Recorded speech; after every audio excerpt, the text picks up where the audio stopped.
when it comes to engaging online, one of the most, I suppose, controversial things is how do you handle negative feedback when people leave it on social media? It requires a really careful and strategic approach. You can't just delete it and hope for the best. So the best way to manage these situations is a combination of professionalism, responsiveness and empathy, and always having the right person to do the job. So what I will always do with my clients is I set in stone who is going to respond if something negative happens. Is it me? Is it one of my staff? Is it the client themselves? Who is responsible for crafting that message? And also, does that message need approved by somebody before it's actually delivered? So things like that you want to figure out. Firstly, you want to respond really promptly, as quickly as you absolutely can. Quick responsive times show the person that you're attentive and that you actually care about their concern. Any delay in addressing that negative feedback can escalate into a situation where they'll start putting it on other platforms. They'll feel like that you just don't care or you didn't listen to them, and that inflames the situation even more. You want to acknowledge the complaint and you want to apologise. So if the complaint is valid, acknowledge it and then offer an apology. And then that has to be a sincere apology. Now, I'm sorry you felt that way. That's a big no-no. Also, do not use the word apologise. Use the word sorry. People will react and respond to the word sorry better. Now, if it's corporate, what you can do is say, we apologise, and then later on reinforce that with, we're sorry, or whatever that, or the sorry might come in a quote from somebody or whatever. So a really sincere apology can really help to diffuse a situation, and it shows that you've got really good brand values. You want to take the conversation offline at the earliest given point. So what I always do, acknowledge, apologise, take offline. And if you can do that, then you can move the conversation away from your social platforms, away from the public eye, because that's the most important thing. Try and get them to DM or PM you the contact number or whatever that might be. Always stay professional and calm. And we have seen all of those social media, flames that go nuts. People go ballistic and they start. And don't get me wrong, some of them go viral and they do really well.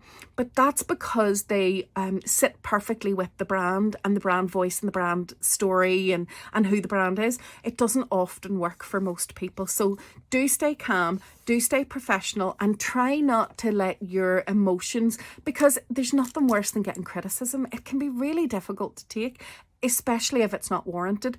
But you do have to think about where they are and who's watching. It's not just about you and them, it's about who's watching. Provide a solution. At the earliest given point, provide a solution. So for example, if you haven't responded, then I sent you this message and what you want to say is, we're really sorry, we've just seen this, we're really sorry, we'd love to chat to you about how we can resolve this. And when you get them, then you want to, whatever that is, you might be offering a refund or a replacement. You might be, how do we rectify it? But show that you're willing to correct genuine mistakes. Learn from the feedback, then take that feedback back into the business and back into the office and have a conversation with everybody involved and say, how can we do better? How can we be better for our customers? How can we provide better? It doesn't matter if the customer wasn't exactly correct. Maybe they picked something up wrong, maybe they misunderstood, maybe they just didn't know how to use the product. I don't know. But what you want to ask yourself is, why did our customer feel like that? What drove our customer to be so angry and so upset that they had to leave a negative review or a negative comment? And you want to really take that back to the office and figure that out.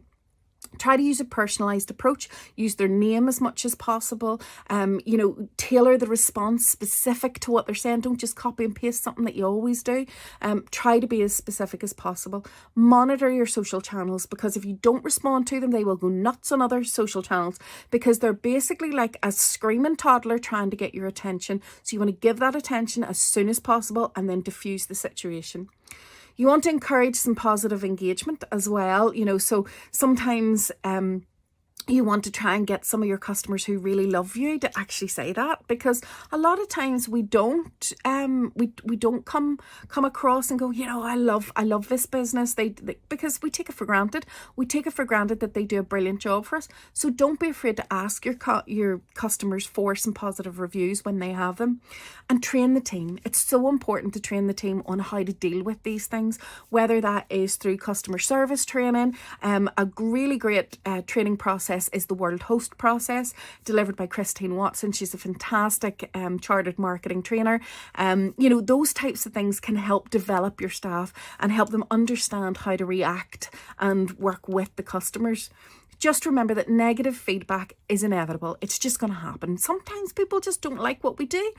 It's how you handle it that will significantly impact the perception of your brand. You know, so handling it well can even turn some dissatisfied customers into real brand advocates. And when you can do that, wow, it's a marketer's dream.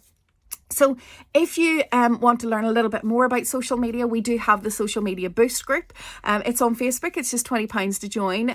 We'll pop a link somewhere with this video. But also at the beginning of the year, we've got our annual social media content strategy and planning session, where you can jump on with me and we'll go through everything that you need to know for the year ahead. And we've got several others coming up, whether it's content marketing and blogging, or we've got 45 marketing assets that you need for 2024, and lots of other things. So please do catch us on our webinar series. Most of them are free. We've got 2 that are paid for, but the rest, I think there's about 10 of them that are all free, every Thursday at 3 o'clock in January and February. See you then.